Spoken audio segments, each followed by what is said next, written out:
Chapitre 2 où Phileas Fogg lance un défi. Comme chaque jour, à 11h30, Phileas Fogg quitte sa maison. Il va placer 575 fois son pied droit devant son pied gauche et 576 fois son pied gauche devant son pied droit pour arriver au Reform Club. Après avoir mangé, c'est-à-dire à 12h47, ce gentleman se lève et se dirige vers le grand salon pour lire les journaux tout l'après-midi. Puis, il dîne et à 6h moins 20, il retourne dans le grand salon où il retrouve les joueurs de whist comme Gauthier Ralph ou Andrew Stuart, membres riches et considérés du Reform Club. La partie n'a pas encore commencé qu'une conversation s'engage sur un vol qui a eu lieu à la Banque d'Angleterre. Le fait dont il est question a eu lieu le 29 septembre. La somme de 55 000 livres a été volée au caissier principal de la Banque d'Angleterre, tandis que celui-ci était occupé à enregistrer une recette de quelques shillings. Des détectives choisis parmi les plus habiles ont été envoyés dans les principaux ports, à Liverpool, à Glasgow, au Havre, à Suez, à Brindisi, à New York, etc., avec la promesse, en cas de succès, d'une prime de 2000 livres et 5% de la somme retrouvée. Le début de l'enquête a permis de faire le signalement. Il n'y a pas de doute, c'est un gentleman qui a commis le vol. Tandis que les membres du club s'installent autour de la table pour jouer au whist, Andrew Stuart continue la discussion. Peut se réfugier ce voleur. La terre est si vaste. Elle ne l'est plus aujourd'hui. Affirme Phileas Fogg. Mais la terre n'a pas pu diminuer, mon cher. Répond Andrew sur le ton de la plaisanterie. La terre a diminué puisqu'on la parcourt maintenant 10 fois plus vite qu'il y a 100 ans. Dit Ralph. Savez-vous qu'on peut faire le tour de la terre en 3 mois? En 80 jours seulement. Corrige Phileas Fogg. 80 jours peut-être, mais sans penser au mauvais temps, au naufrage. Continue Andrew. En 80 jours tout compris. Interrompt Phileas Fogg.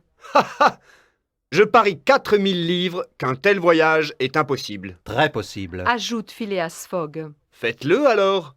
D'accord. Quand? Tout de suite.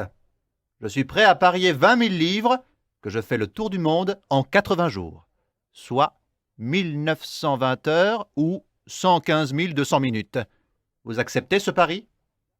Nous acceptons. Répondent ses collègues. Bien. Je vais prendre le train pour Douvres de 20h45. Je pars donc ce soir, 2 octobre. Dit-il tandis qu'il regarde son calendrier de poche. Et je serai de retour à Londres, au salon du Reform Club, le samedi 21 décembre à 8h45 du soir. Faute de quoi, ce chèque de 20 000 livres vous appartiendra. Fogg pose le chèque sur la table de jeu, prend son chapeau et sort. À 7h50, le nouveau domestique est étonné de voir Mr. Fogg rentrer à son domicile. Selon la notice, il ne doit pas rentrer avant minuit. Passepartout, nous partons dans 10 minutes pour Douvres et Calais. Nous allons faire le tour du monde en 80 jours et nous n'avons pas de temps à perdre. Le tour du monde? Pense Passepartout avec stupeur. Moi qui voulais rester tranquille. En effet, n'a-t-il pas choisi Phileas Fogg pour sa vie sédentaire? Préparez un sac pour vous et moi, avec des affaires de nuit. Le reste, on l'achètera sur place. À 8h, Passepartout, toujours incrédule, est prêt. Mr. Fogg prend le sac des mains de son domestique, l'ouvre et y met 20 000 livres, sans aucun doute pour couvrir les frais du voyage. Puis, il remet le sac à Passepartout. 45 minutes plus tard, Phileas Fogg et son domestique se trouvent dans le train qui doit les porter à Douvres.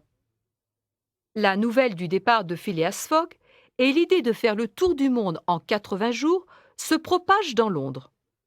Après avoir fait la une de tous les journaux, le voyage de Phileas Fogg n'est plus un secret pour personne.